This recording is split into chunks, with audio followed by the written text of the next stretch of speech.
Hi സുഹൃത്തുക്കളെ, എല്ലാവർക്കും നമസ്കാരം. ഇന്നൊരു അടിപൊളി പ്ലാന്റാണ് നിങ്ങളെ പരിചയപ്പെടുത്തുന്നത്. ഈ പ്ലാന്റ് കണ്ടിട്ടുണ്ടോ? ഇതിൻ്റെ പേരാണ് ബ്ലാക്ക് ബാറ്റ് ഫ്ലവർ എന്ന് പറയും. അത് വവ്വാൽ പൂ എന്ന് പറയും.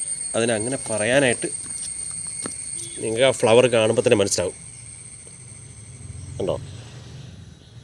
വവ്വാലിൻ്റെ ഒരു ഷേപ്പ് ഉള്ളതുകൊണ്ടായിരിക്കും ഇതിനെ വവ്വാൽ പൂവ് അല്ലെങ്കിൽ ബ്ലാക്ക് ബാറ്റ് ഫ്ലവർ എന്ന് പറയുന്നത്. ഇതിനകത്ത് കണ്ടോ, അതിൻ്റെ ചെറിയ ചെറിയ വിത്തുകൾ കാണാമോ? ചെറിയ വിത്തുകൾ ഉണ്ടാകും ഇതിൻ്റെ ഉള്ളിൽ. ആ കാണുന്നതാണ് അതിൻ്റെ വിത്തുകൾ. അത് നമുക്ക് ഇത് പൂവ് കൊഴിയുന്ന സമയത്ത് നമുക്ക് മണലിൽ പാകി പുതിയ തൈകൾ നമുക്ക് വളർത്തിയെടുക്കാൻ പറ്റും. അങ്ങനെയാണ് ഇതിൻ്റെ പ്രൊപ്പഗേഷൻ എന്ന് പറയുന്നത്. ഇത് സാധാരണ പശ്ചിമ ഏഷ്യൻ രാജ്യങ്ങളിലാണ് കണ്ടുവരുന്നത്. ഇന്ത്യയിലെ കാലാവസ്ഥ ഇതിന് അനുയോജ്യമായതുകൊണ്ട് ഇവിടെ ധാരാളമായി കണ്ടുവരുന്നുണ്ട്. ഇത്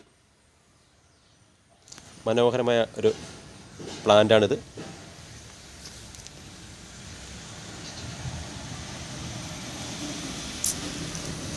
ഒത്തിരി പൂക്കളുണ്ടായിരുന്നതാണ്. അല്ല, ഓരോന്ന് കൊഴിഞ്ഞ് താഴത്ത് പോയതാണ് കേട്ടോ. അടുത്തൊരു മൊട്ട് വരുന്നുണ്ട്. ഇതുണ്ട,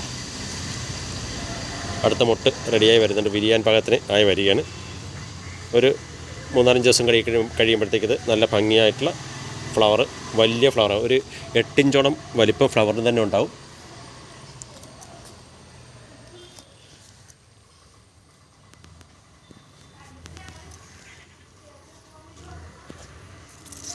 അപ്പോൾ എങ്ങനെയുണ്ട്?